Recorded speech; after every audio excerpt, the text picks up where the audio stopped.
नमस्कार, स्वागत आहे तुमचं माझ्या चॅनलमध्ये. मी अनिता उमाटे बोलते. पाऊस पडायला चालू झालेला आहे. बाहेर रोज थोडा थोडा पाऊस पडतोय. पावसाळा तर अजून सुरू नाही, तरीसुद्धा पाऊस पडतोय है ना. पावसाळा ह्या वर्षी लवकर सुरू झालेला आहे, त्यामुळे थंडी पण पडणार, त्याच्यामुळे ऊन पण खूप पडणार हे आपण गृहीत धरायचं आता. कारण मला जसं मी लहानाची मोठी झाली तशी कधीही 7-8 मेला पाऊस पडलेला नाही आहे. मेमध्ये है ना. कधीही जूनच्या 8 ते 9 तारखेच्या नंतरच पाऊस पडलेला आहे. मृग नक्षत्र निघतं 7-8 जूनला, तेव्हा पावसाची सुरुवात होते. पण काळ बदलला. मला वाटतं हे सगळे दुनिया, हे जग सगळं बदलायला लागलं. आता तुम्ही सांगा, पहिल्यासारखे ऋतू तर राहिलेत का? नाही. हवामान आहे का? नाही. पहिल्याचे रोग होते का? होते, पण त्याला इलाज होता है ना. माहीत नव्हतं पण असं काय रोग येणार आहे तर एकदम असे लोक जाणार आहेत. असतील पहिल्यासुद्धा आजार वगैरे भरपूर असतील, पण त्यांना नावं माहीत ना. आता असे भयानक आजार यायलेत ना, आपल्या शरीराला घेऊन चाललेत. माणसं मरायला लागलेत. त्याच्यामध्ये काय व्हायला लागले, मुलांचं लग्न जमणं झाले. हा सगळ्यात मोठा प्रश्न आहे. आणि ज्यांचं लग्न झालेलं आहे त्यात तर खूप मोठा प्रश्न आहे, लग्न झालेलं टिकवण्यासाठी. हां, तर आपण काही गोष्टी अशा घेऊया की लग्न झाल्यानंतर टिकवण्यासाठी आपण ह्या गोष्टींचं विचार करूया. म्हणजे लग्न झाल्यानंतर कशामुळं आपलं लग्न झालेलं नातं हे टिकवता येतं आपल्याला. जेव्हा आपलं लग्न होतं तेव्हा एकमेकांचा जो संवाद असतो ना, तो गरजेचा असतो है ना. आपलं मनातलं मोकळेपणाने बोलायचं है ना. आपल्या भूतकाळाच्या ज्या गोष्टी घडलेल्या आहेत त्या सांगायच्या. तुम्ही एवढे जर मन मोकळ्यापणाने काही गोष्टी त्यांच्याशी बोलता, आपल्या नवऱ्याशी, नवऱ्याचा विश्वास बसतो. लग्न झाल्यानंतर जेवढा तुम्ही संवाद ठेवाल बोलण्यासाठी, तुम्ही अबोल जर धरला, मी का बोलू, तो म्हणते मी का बोलू अगोदर, तर अशामुळं काय होतं, गैरसमज निर्माण होतात. तर तुम्ही बोलण्याचा संवाद जर ठेवला तर खूप छान नातं तयार होतं तुमचं. ह्याच्यामुळं सुद्धा काय होतं, वैवाहिक जीवन सुखी व्हायला मदत होते. आणि जेव्हा आपलं वैवाहिक जीवन सुखी होत असताना आपण काय करतो की वैवाहिक सुखी जीवनाचा जो संबंध असतो ते आपले अनेक नातेवाईकाशी पण जोडलेला असतो. म्हणजे वैवाहिक जीवन आपलं जेव्हा आपण जगत असतो तेव्हा बरेच असे आपले नवऱ्याचे नातेवाईक असतात ना, त्यांना जमवून घेणे, त्यांच्याशी अबोला धरायचं नाही, सगळ्यांशी मिसळून म्हणजे बोलायचं, संवाद ठेवायचा. एकच त्याला लागू होतं नियम, संवाद ठेवणे.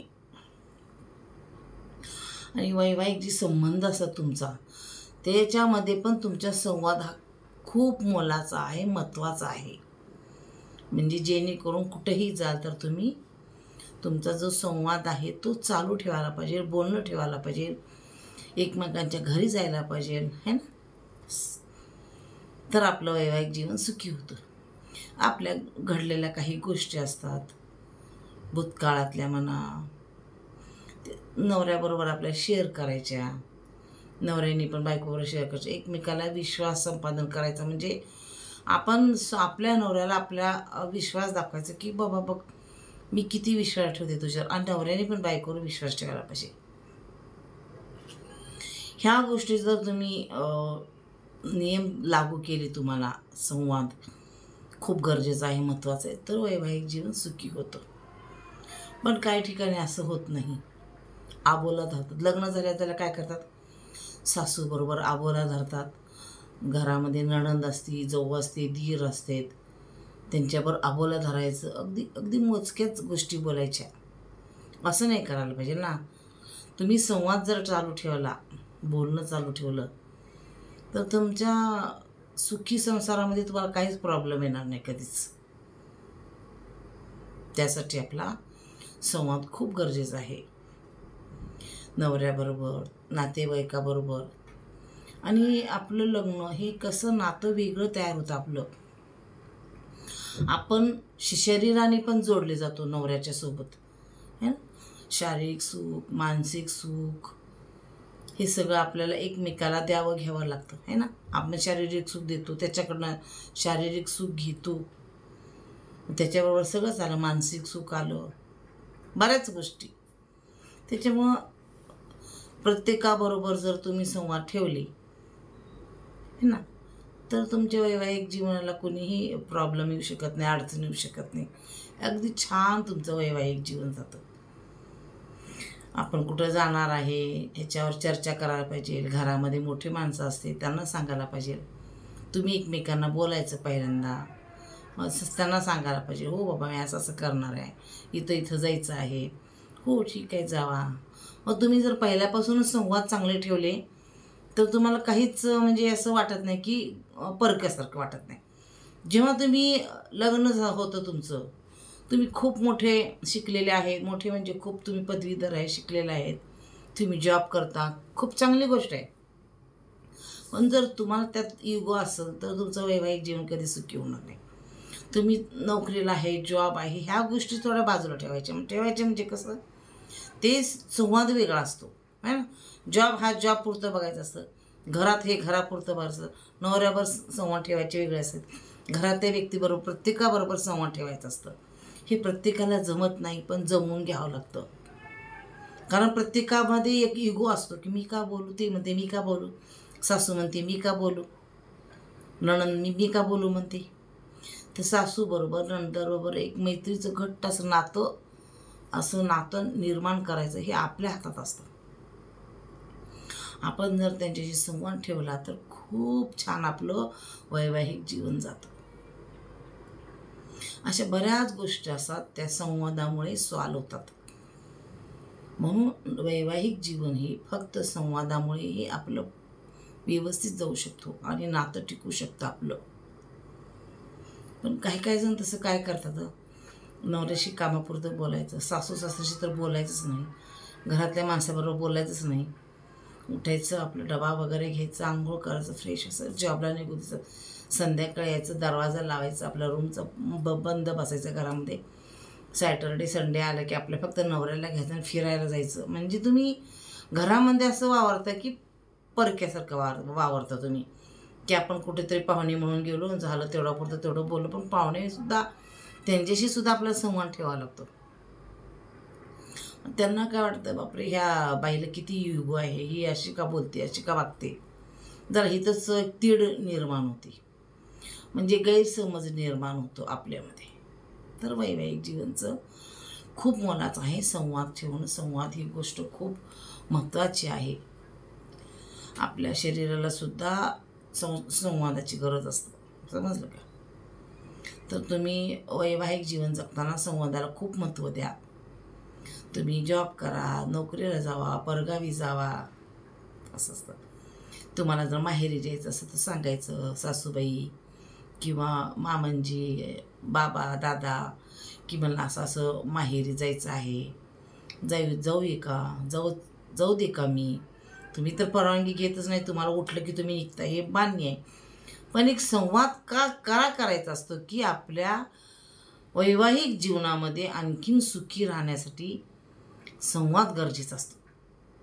तुम्ही काय करता, उठता, बॅग भरता, कधी पाहिजे तेव्हा तुम्हाला निघून जाता, केव्हा ते पाहिजे तुम्ही कधी पाहिजे तेव्हा येता. तर ह्याला घर पण म्हणत नसतात. नवऱ्याला तुम्ही म्हणता मी जाणार आहे, नवरा म्हणणार नको जाऊ, तर तुम्ही त्याला अनेक 10 प्रश्न विचारणार, का जाऊ नको, कशासाठी जाऊ नको, मी कधीच नेहमी जाते का, मला खूप कंटाळा आलेला आहे, असं झालं तसं झालं, अमकं झालं तमकं, ट्याव तुम्ही वाजवता. त्याच्यामुळे नवरा का म्हणतो, तुला बाई कधी जायचं तेव्हा जा, कधी यायचं तेव्हा या. ह्याच्यासाठी संवाद खूप गरजेचा असतो. हेच गोष्ट जर तुम्ही पहिल्यापासून संवाद चांगला ठेवला, बोलायचं चांगलं ठेवलं, तर काहीच तुम्हाला प्रॉब्लेम येत नाही. त्याच्यामुळं काय होतं, तुम्ही सगळ्याच्या नजरेतून उतरून जाता. कारण तुमची बोली भाषा चांगली नसती, तुमची जे डोळ्यांची पाहण्याची जी असते ना क्षमता किंवा तुमचे बघण्याचा दृष्टिकोन तो खूप वेगळा असतो.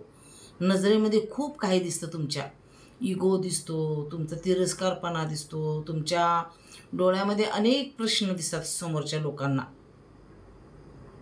तुम्ही न बोलताही समोरची व्यक्ती समजून जाते की तुम्ही काय आहे ते. म्हणून आपण पहिल्यापासून ज्या घरामध्ये राहतो, मुलीचं तर लग्न सगळ्यांनाच करावं लागते.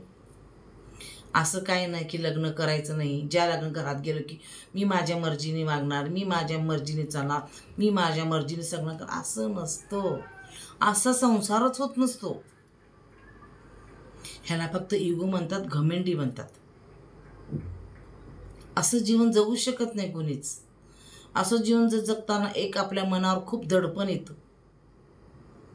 आपल्याला अनेक समस्याला फेस करावा लागतो आणि त्याच्यामधून समस्या उद्भवतात. तुम्ही अजून सुद्धा बघा, जर तुम्ही संवाद पहिल्यापासून चांगला ठेवला तर तुम्हाला कसलीही समस्या येणार नाही. तुमच्या वैवाहिक जीवन जगताना खूप सुखी जीवन तुम्ही जगाल. जर तुम्ही अशा पद्धतीने जगलं ना, मी आत्ता सांगितलेलं, न बोलायचं नाही, कवा पण जायचं, कवा पण यायचं, आपल्या माहेरच्या लोकांना आपल्या घरी बोलवायचं, त्यांना जास्त महत्त्व द्यायचं, सासरच्या लोकांना त्यांच्यासमोर अपमान करायचा, किंवा माहेरची लोकं आल्यानंतर ती सासरच्या लोकांवर नीट बोलत नाहीत, मान देत नाहीत, सन्मान देत नाहीत, विचित्रपणा दाखवतात. म्हणजे हे कशासाठी? हे चुकीचं वागता तुम्ही. ते खूप त्यांना जाणवत असतं की सुनबाईच्या माहेरचे व्यक्ती आलेले आहेत, आपल्यावर नीट बोलत नाहीत. ते तुमचा चेहरा, तुमचे डोळे, हे सगळं ते वाचतात. तुम्ही जरी संवाद केला नाही ना, तुम्ही काय संवाद करायचा ना ते त्यांना जाणवतं. त्याच्यामुळं काय होतं, तुमचं वैवाहिक जीवन कधी सुखी होत नसतं. तर 90% वैवाहिक जीवन जर आपलं सुखी ठेवायचं असेल तर घरातल्या आपल्या सासरच्या लोकांना मान सन्मान देणे, त्यांचं विचार काय आहे हे विचारणे, त्यांच्याशी संवाद करणे, प्रत्येक गोष्ट त्यांच्यावर शेअर करणे, आपल्या भूतकाळातल्या गोष्टी त्यांच्यावर गप्पा मारणे, तर तुमचं जीवन, वैवाहिक जीवन हे तुमचं सुखी होऊ शकतं. तुमचे मित्र, तुमचे मैत्रिणी, तुमचं माहेरचे परिवार जरी आला तर तुम्ही त्यांना जास्त महत्त्व देता, किंवा ते लोक सासरच्या लोकांवर पाहिजे त्या पद्धतीनं कधीही नीट बोलत नाहीत. हे जाणवतं, कारण त्याच्यामध्ये एवढा युगो दिसतोय की. आणि ते घरातले आपल्या व्यक्ती काय करतात की आपल्या माहेरचे कोणतरी येणार आहे, त्यांना जे म्हणजे हवं आहे, नको आहे, काय नको, हे जसं काळजी करतात तसं सासरची लोक आल्यानंतर तिरस्कार करतात, वेगळ्या पद्धतीने वागतात, त्यांच्यावर संवादसुद्धा वेगळ्या पद्धतीने करतात. त्याच्यामुळं तुम्ही खूप चांगलं जरी वागलं तरी तुम्ही चांगल्या ह्याच्यामध्ये संस्कारामध्ये मोडत नाही तुम्ही, कारण इथं दिसतं तुम्ही काय करता ते सगळं. तुम्ही एवढं संसार जरी चांगला केला त्याच्यात पूर्ण पाणी फिरवतो तुम्ही. दुसऱ्यांच्या नजरेमध्ये उतारता, मग दुसऱ्यांना बोलावं वाटत नाही तुम्हाला. अक्षरशः तुम्ही असे वागता की नातेवाईक म्हणा किंवा जवळचे म्हणा की तुम्हाला ब्लॉक करून टाकतात. नको, ही आमच्या आयुष्यामध्ये ही व्यक्ती नको. नवऱ्याला पण वाटत असतं की ही माझी बायको जर अशी वागती, माझ्याच घरातल्या लोकांनी ह्याला ब्लॉक केलं किंवा माझ्या लोकांबरोबर ही नीट वागत नाही, त्याला पण खूप वाटत असतं की हे मी उगीच माझं हे बायकोवर संवाद चांगले नाही, हिचे विचार चांगले नाहीत, पटत नाही. पण कसं असतं, काही गोष्टी रिपीट होत नसतात आयुष्यामध्ये. काही गोष्टी रिपीट होत नसतात. जसं आपला जन्म एकदाच होतो, मृत्यू एकदाच होतो.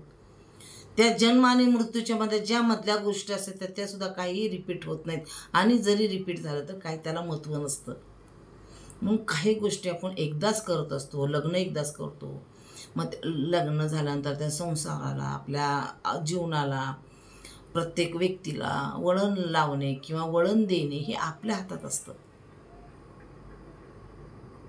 आपले जरी माहेरचे संस्कार जरी चांगले नसते तरी आईबापाचे संस्कार आपण चांगले नाही बाबा, ते चांगलं नाही, त्यांच्या घरात वातावरण चांगलं, कारण तरी तुम्ही तसं बघत आलेलं असतं. पण आपण जेव्हा जातो तर आपण शिकलेलो असतो, थोडंसं बघून घरातलं वातावरण त्याप्रमाणे वागत जायचं.